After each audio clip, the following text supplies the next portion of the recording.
On Thanksgiving, my stepmom looked me dead in the eye and said, "You sponge off us. Time to leave." I didn't argue. I walked out with nothing. But what they didn't know was that I already knew about the will, the one they buried, the house they stole, and the lie they'd been rehearsing for years. You ever realize your family never wanted you to belong? Yeah, that's where this really begins. Thanksgiving morning started the way it always did, with me in the kitchen, sleeves rolled up, trying to make something feel normal.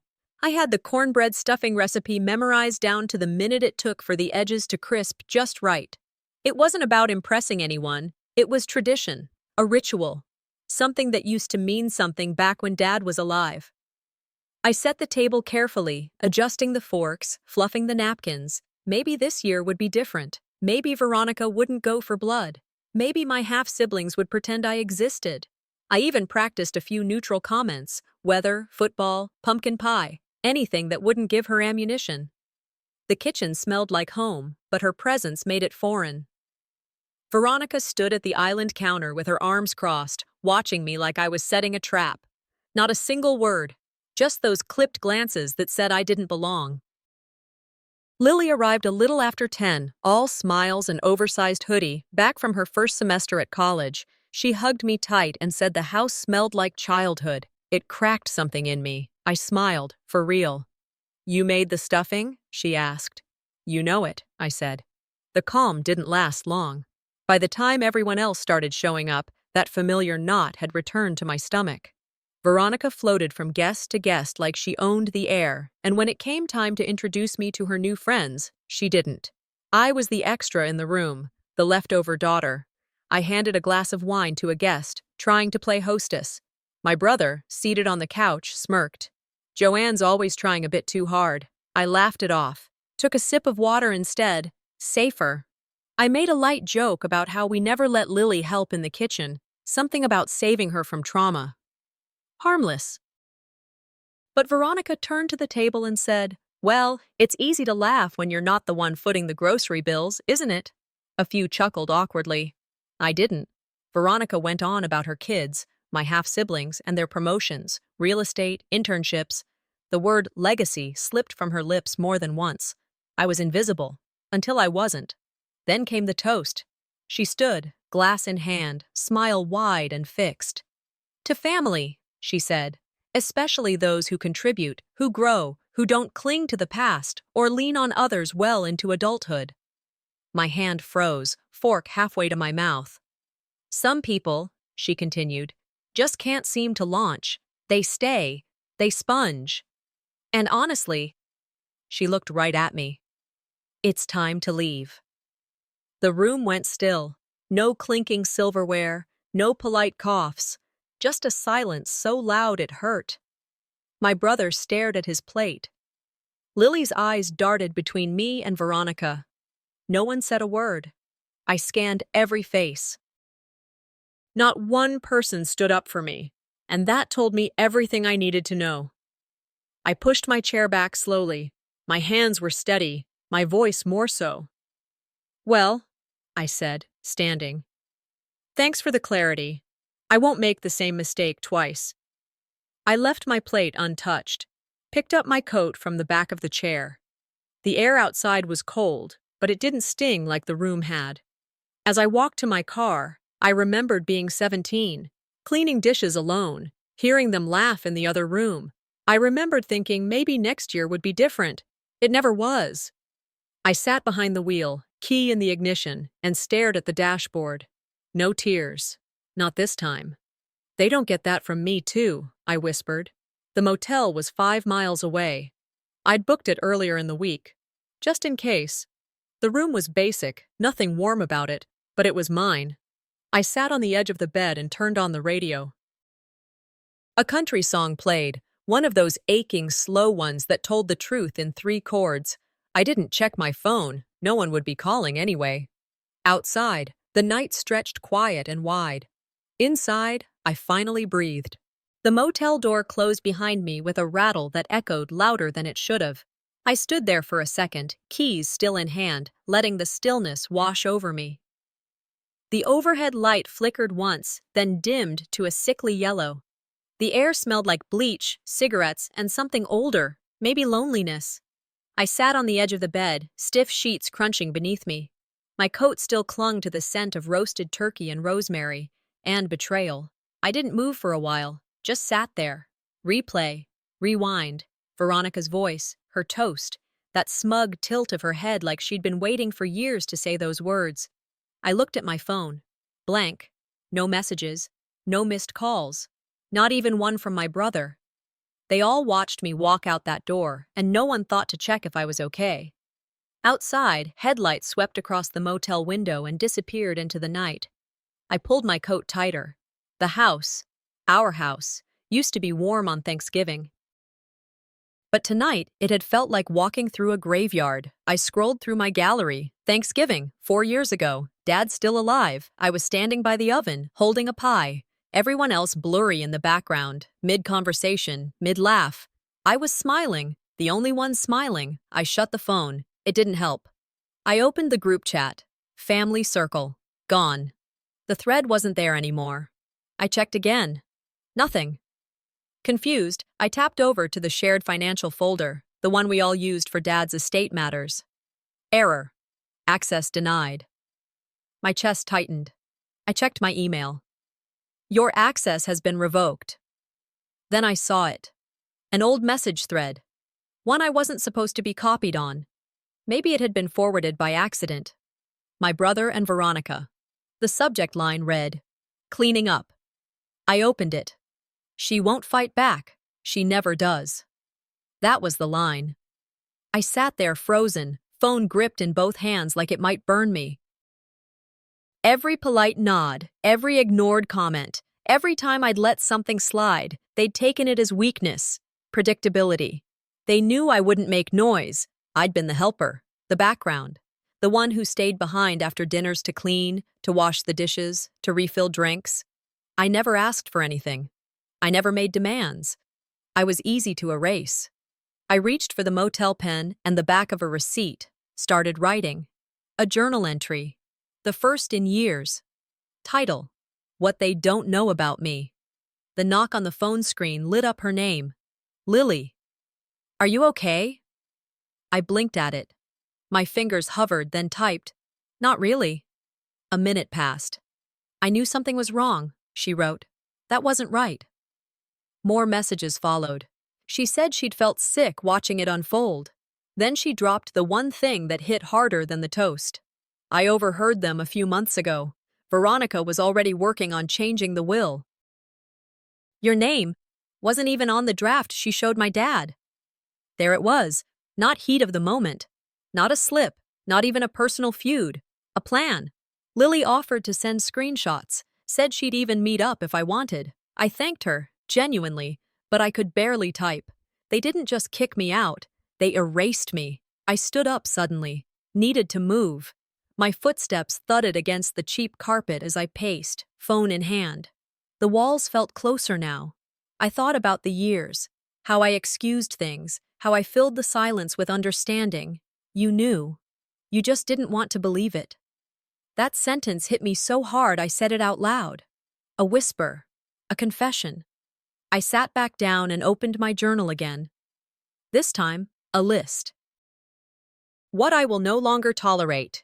Being spoken over, being forgotten in rooms I helped build, being told I'm dramatic when I'm just awake, smiling to keep the peace, waiting for someone else to speak up for me. I ended it with, I was their secret, their scapegoat, and now I'm free. But not done. The motel heater kicked off with a clunk, and the silence that followed felt less like rest, more like a sentence.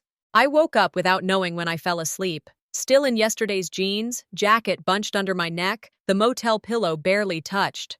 I sat up slowly, knees aching, and reached for my phone out of habit. The screen blinked on. Nothing. No calls. No texts. Just a single question mark from my stepbrother around midnight. I didn't answer it. The silence wasn't new, but it felt heavier now, like it had weight, like it meant something. I pulled open the mini fridge and grabbed the bruised apple I hadn't eaten since I left home. I bit into it like it was the only thing tethering me to the real world. Across the bed, the crumpled paper from last night peeked out of my purse. What I will no longer tolerate. I smoothed it open with my palm. Read every line again. It didn't feel angry anymore. It felt like a promise. For years, I thought staying meant I was choosing family over friction. But now I saw it for what it was. I stayed because I thought if I did, they'd finally see me as part of them. All I did was help them forget I was ever there. I remembered something Dad said once, years ago. We were walking by the lake near the cabin. I'd just let a friend walk all over me again, and he'd looked at me real quiet and said, "Silence isn't always peace, Joe. Sometimes it's surrender." The phone buzzed. Lily. "If you want closure, I found something in Grandpa's study before dinner yesterday." I stared at the message. The screen glowed in my hand like a door cracking open. I hesitated, but my fingers moved. "What is it?" "I'll show you," she replied. "Veronica's out this morning, if we're fast." I didn't bother changing, just ran cold water over my face, tied my hair back, and left the motel before I had time to think it through. The drive back was short, but my hands gripped the wheel the whole way like it might slip out from under me. We met behind the house, like kids sneaking out. Lily waved me in through the laundry room and led me straight down the hall to the study. Everything looked the same. The scent of old paper and leather still clung to the room like memory. My heart started thumping. She moved aside a framed photo of Dad and Veronica. Behind it, a key. She unlocked the bottom drawer of his desk. Inside, neatly tucked beneath a faded manila folder, was a letter and a small velvet box. "Before dinner, I was looking for extra candles," Lily whispered. "This was wedged behind the files. It had your name on it." I stared at the handwriting. Dad's. I hadn't seen it in years, not since the card stopped coming when Veronica took over the mail. I took the letter with both hands, sat down in his old leather chair. It still had the indent where he used to lean when he thought too hard about the world. The letter wasn't long. He said he was sorry, that when he got sick, he let things slide. Let Veronica make decisions because he didn't have the strength to argue. Said he always intended for me to have the lake cabin, your place of peace, he wrote, but that things had been changed without his knowledge. Then he wrote, "Don't let their bitterness convince you that your softness is weakness. You were always my strongest." I held the letter to my chest for a moment, eyes burning. Lily opened the velvet box and handed it to me. It was the bracelet, the one I thought I'd lost at college. Gold links, delicate, with the little J charm Dad had added when I turned 16. "They told me it got sold to pay a bill," I murmured. "I found it in the back of Mom's jewelry drawer last year," Lily said quietly. She must have meant to keep it hidden. The rage came slow, like warm water boiling before you notice the heat. All this time, I thought I was forgotten, but I was being erased. I took a photo of the letter, one of the bracelet. Put both items back exactly where Lily found them. I couldn't risk Veronica finding out. Before I left, I hugged Lily. She was shaking. "Thank you," I said, "but be careful. Veronica doesn't forgive curiosity." "I know," she said, voice low, "but I'm tired of pretending she's right about everything." The drive back to the motel felt longer. My hands never left 10 and 2 on the steering wheel. The sun was high now, bright, harsh. I knew something for sure. This wasn't just about a dinner gone wrong. It wasn't just about being unwanted. It was about theft, about legacy, and control. They didn't just humiliate me. They took what was mine, hid what was meant for me, rewrote the story without me in it. I pulled into the lot, parked, and sat in the car a while. I don't need their permission to reclaim what's mine. That night, I opened my laptop, typed a short, firm message to the estate attorney my father once trusted. Subject, inquiry regarding last will and testament of Richard S., and I hit send. I remember thinking the room felt too quiet. That kind of quiet where even a clock ticking sounds like it's trying too hard. I sat at the edge of the love seat, hands folded in my lap, watching the way the afternoon sun caught the dust floating in the air. Veronica was talking, something about the estate paperwork and streamlining the process, but all I could hear was the sound of my heartbeat, slow, steady, disbelieving. She reached across the coffee table and slid over a folder. "We're just trying to keep things organized," she said, as if her voice hadn't sharpened just seconds ago when I asked about Mom's old journals. "What happened to the cedar chest?" I asked quietly. I didn't look at her. I was staring at the spot where it used to be, by the fireplace. "Oh," she said, like she'd forgotten. "We donated it. It was old, moldy, not worth keeping." That chest held every birthday card I ever made for Mom. Letters, baby clothes, her old camera. Gone. Just like that, I could feel the edges of myself folding inward. "You should have asked," she blinked. "We thought you wouldn't want it. You weren't really around." There it was again, that jab, veiled as a shrug. Not around. I was at every chemo appointment. I flew back and forth between work and hospital beds, but I didn't argue, not then. Because then Lily walked in. Her eyes darted between us, sensing the tension in the room like smoke. "Am I interrupting?"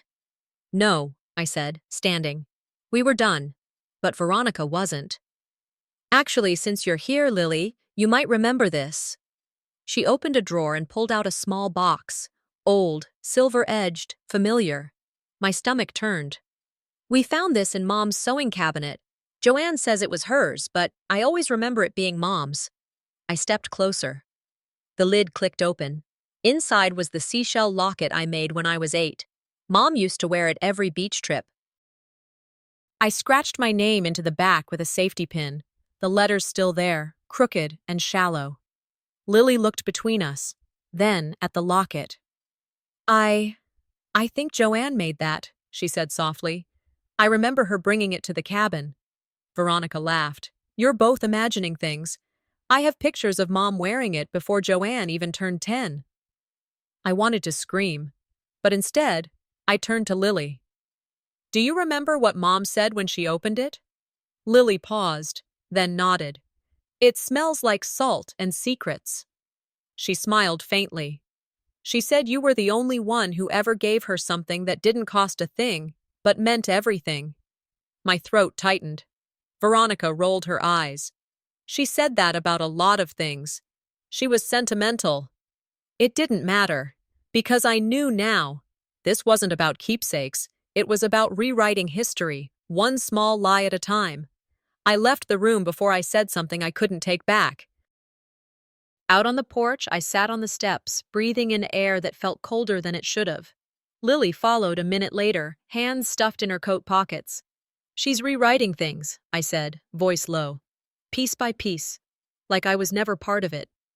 Lily didn't answer right away. Then, "She's always been like that, controlling the narrative, making herself the center." I looked over. "And we let her." Lily exhaled, slow. "We were kids, and she made it seem easier that way. Just agree. Keep peace." "Yeah," I said bitterly. "Peace, built on silence." I pulled out my phone, opened the Notes app, typed a line. "If they can take your memories, they can take your name." I didn't know why I typed it, just that I had to, like it anchored something inside me. Later that night, back at the motel, I stared at the locket. The cheap chain, the worn hinge, the small seashell still faintly smelling of ocean. I remembered the day I gave it to Mom. She cried. Hugged me so hard, I dropped my ice cream. That moment wasn't Veronica's. It wasn't anyone else's. It was mine. I placed it next to my pillow, like it needed to stay close.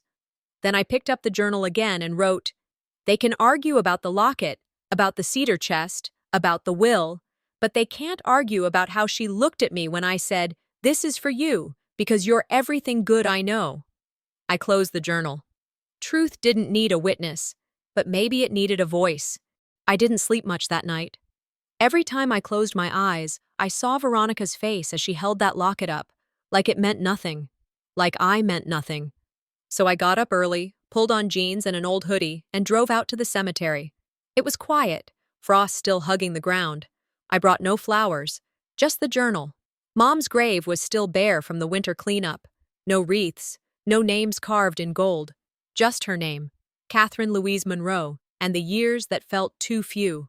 I sat down cross-legged and opened the journal. You wouldn't believe what they're doing, I whispered.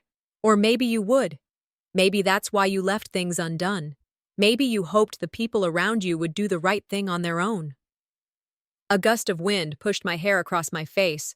I wiped it back, kept talking. I kept waiting for someone else to speak up, to say, hey, that's not right, that belongs to Joanne. But no one did. And the longer I waited, the harder it got. I set the journal down beside her stone. I'm not here for revenge, I said. I just want them to admit what they did. As I stood, I noticed something sticking out of the ground near the corner of her headstone. Weather-worn, partially buried. I crouched and pulled it free. An old laminated photo of the lake house, back when it still had the blue shutters. On the back, a child's handwriting. One day, this will be mine. And a crooked J at the bottom. My chest tightened. I didn't remember writing that, but I must have. No one else used that crooked J. It was like finding a message in a bottle. From myself to myself. On the way back to the motel, I stopped at a thrift store for coffee mugs. I didn't want anything fancy, just something that didn't feel like borrowed plastic. While browsing, my phone buzzed. A message from Lily. She's changing the will, or trying to. Call me. I stood frozen between a chipped Santa figurine and a box of broken picture frames. The will? I thought we were already past that. I called her immediately. What do you mean? She was at the courthouse this morning. I saw her with the estate lawyer. She's saying Mom made verbal amendments. That's not legal, I said, voice sharp. That's desperation. She's pulling strings, telling people you're unstable, that you're only here to cause trouble. I looked at myself in the reflection of the storefront window. Worn hoodie, no makeup, hair unbrushed. I look unstable, I muttered. And maybe I am, but not for the reasons she's saying. Lily hesitated. Joe, what do you want to do? I didn't answer right away. Then, I want to remind them that I remember everything. That night, I stayed up rereading Mom's old emails. She had saved them all, even ones I thought she never saw. Birthday notes, silly poems, voice memos I sent her from college. One stood out. Sent 6 months before she died. Joe, if anything ever happens and I can't protect what's yours, just know I tried. I really did. I stared at that sentence for a long time, not because it was poetic, but because it meant she knew. She saw it coming. They didn't just erase me from the will. They tried to erase her from me. And that, I wasn't going to let happen. The courthouse smelled like old carpet and tension. I sat in the back row, flanked by Lily on one side and a woman named Eleanor on the other. Eleanor was my new attorney, sharp, unfazed, the kind of woman who didn't blink unless she meant it. Across the aisle sat Veronica, dressed in a muted gray suit like she was auditioning for sainthood. Her lawyer was slick, smug, tapping a pen like the room was already his. They'd filed a petition to clarify Mom's intent, claiming there had been recent conversations suggesting that the lake house was meant to pass to the family at large, not me specifically. It was nonsense, but dangerous nonsense. The judge didn't make a ruling, not yet. He wanted time. Due diligence, he said. Afterward, we stepped outside. Snow flurries fell like ash. She's rewriting history, I said, not looking at Lily. She's trying to erase it, Eleanor corrected. But paper has memory. I didn't speak. I just nodded. That afternoon, we met at Eleanor's office. She laid out the estate file like it was a crime scene. See this? She pointed to a page. Your mother's original will named you as sole heir to the lake house. Dated, signed, witnessed. She flipped to another page. This one's from last year, a typed memo with no signature. Veronica says it reflects updated wishes. I laughed under my breath. Typed lies. There's more, Eleanor said, sliding a photo across the desk. It was a scan of the inside drawer of the cabin's nightstand, one I hadn't checked since returning. Inside, a folded note. Mom's handwriting. Don't let them twist what I said. You were always meant to have this. I felt my throat tighten. She knew they'd come for it, I said. Eleanor nodded, and she left breadcrumbs. Back at the motel that night, I couldn't sleep. I opened the drawer where I kept my mother's letters, pulled out one I hadn't dared to read yet. It was dated the week she went into hospice. Joanne, if this ever becomes about the house, don't fight them for the walls. Fight them for the truth. The house is just wood. You're the roots. I read it twice, then a third time, and then I lit a candle. I spread the court papers, the fake amendment, the photo evidence, everything, across the motel table. I wasn't scared anymore. Not of Veronica, not of her lies, not even of what the rest of the family would say, because the truth was louder than all of them. And I had just found the volume knob. I woke up to a thin film of frost lining the motel window. The room was still, dim and cold, but not as cold as the ache in my chest. I didn't move for a while, just stared at the ceiling and let my breath fog the air. My fingers curled around the bracelet lying on the bedside table, my bracelet, the one no one acknowledged as mine anymore. I remember being 12, gluing seashells onto a wooden box for my father's birthday. Hours cutting my fingers on rough edges, hand-painting the inside with, "For Dad, love, Joe." The next week, I found it in Veronica's room. She'd taken it, rewrapped it, and he thanked her in front of everyone at Sunday dinner, said it was the most thoughtful gift. That memory still makes my stomach turn. I sat up and pulled out my journal. The pages had become my lifeline, scratched over with words I didn't say out loud. I flipped to a blank page and wrote, "Maybe being kind was mistaken for weakness. Or maybe I just didn't want to believe that cruelty can hide behind family smiles." My phone buzzed. A message from Lily. 3 words. "Meet me. Urgent." Then one more. "Testimony." I dressed in silence and left without finishing my coffee. Elaine's cottage still smelled like cedar and old hope. The fireplace was lit, throwing shadows on the faded wallpaper. Lily stood near the hearth, eyes tired but burning. Elaine looked nervous as she stepped forward with a small sealed envelope in her hand. "Someone asked me to give this to you when the time came," she said, barely above a whisper. Inside was a note. Short, handwritten. From Veronica's cousin, Shelley. I hadn't seen her in years. She wrote about the time I made a quilt square for Grandma's memory blanket. I'd stitched my name into the fabric. At the family reveal, it was presented as Veronica's. Everyone clapped. I just stood in the back. I didn't say a word.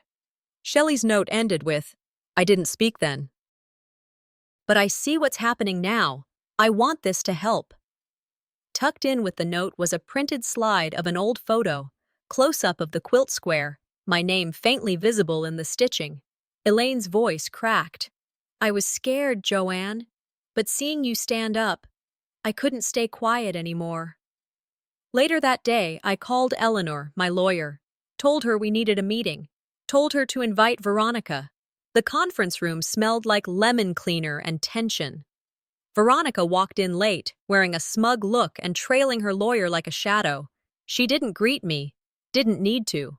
I unfolded the note, placed the photo on the table, slid them forward. "You took credit for something small," I said, looking her dead in the eye. "But small things are still mine," she laughed, soft and dismissive. "Everyone remembers differently, especially you lately." That jab, about my supposed instability, landed with a thud, but I didn't flinch. Eleanor held up her hand. "We have a recording. We have written testimony. This is not about memories. This is about facts." Then she pressed play. The room went still. Shelley's voice came through clear, calm, steady. "Veronica took what wasn't hers. She knew it." Veronica's jaw clenched. Her lawyer shifted in his seat. Nobody said a word. When it ended, I turned to face her. "You wanted the world to believe I was fading, but I've never seen clearer." Veronica opened her mouth, then shut it. Her lawyer whispered something, and she stood up. "We're done here," she snapped, and walked out. The others didn't follow right away. That night, back at the motel, I curled up on the bed with my coat still on. I stared at the ceiling fan and let the silence hang. Not heavy this time, just still. My phone buzzed again. Messages. A few cousins, distant relatives, some apologies, some silence that said more. I wrote one line in my journal before closing it.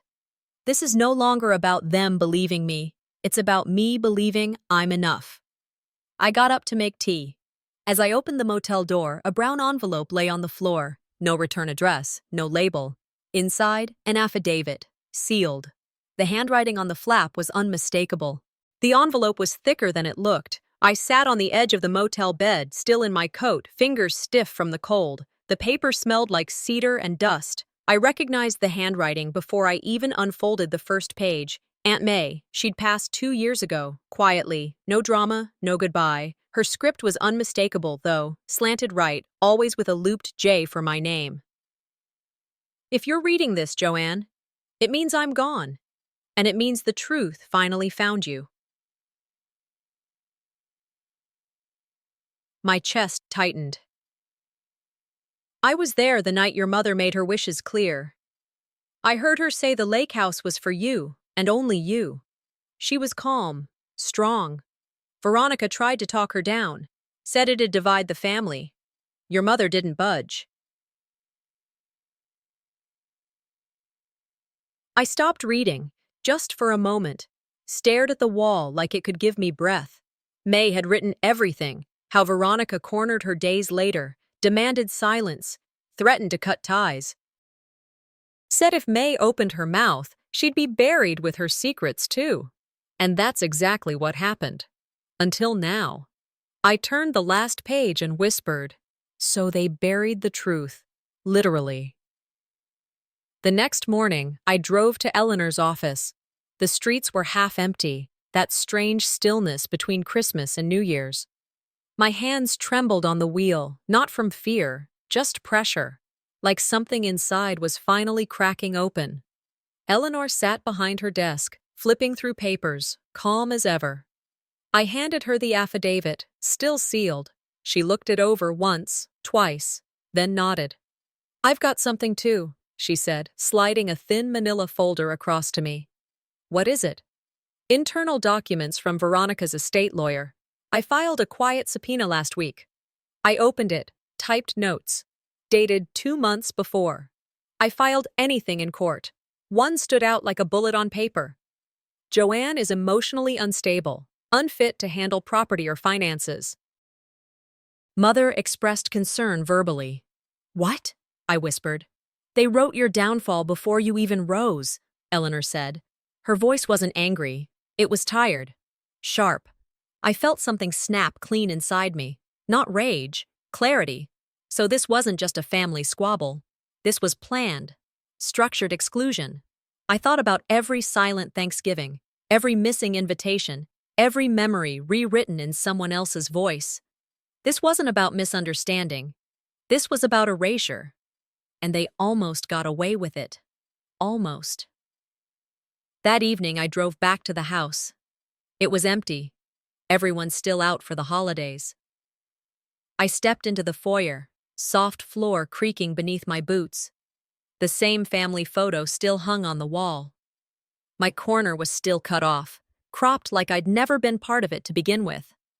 I walked to the kitchen, laid May's affidavit flat on the table. Next to it, the fake estate memo Eleanor found. Then I scribbled a note on a yellow sticky pad. Truth buried isn't truth erased. Before leaving, I wandered into Dad's study. Same desk, same drawer, same smell, leather and cologne. There it was, his old notebook. I opened to the last page he ever wrote in. 3 words. Sharp. Unmistakable. Leave to Jay. I didn't cry. I smiled. Because for the first time in years, I felt something steady inside me. A foundation that had nothing to do with walls or property. This wasn't about a house anymore. It was about everything they'd tried to take with it. The story went viral before I even understood what was happening. It started with the blog post, just a few hundred words I typed in the motel room after everything broke. I called it Buried Truths and Silent Daughters. Didn't expect much, just needed to let it out. Then the affidavit leaked. Then someone shared it on Reddit. Then a podcast host called me. And suddenly, people, strangers, were writing to me. Hundreds of messages. My aunt did this to me. My mom said I imagined it. I thought I was crazy until I read your story. I just sat there and watched it happen. People reposting my name, my words, my pain. But not in pity, in power. It wasn't just mine anymore. It was a mirror for every woman who'd been shut out, cut off, rewritten in her own life. And then, Veronica. She got on a local radio show, issued a cold, clipped statement. No apology, just a smug, legal-sounding dismissal. There have been misunderstandings. Family matters should remain private. That did it, because people don't like cowards, and they don't like women who lie while holding pearls in public. For the first time, her distance didn't make me feel small. It made me look solid. I wasn't the ghost in the photo anymore. I was the frame. A week later, Eleanor called. "There's a settlement," she said. I waited. "You get the lake house and monetary compensation.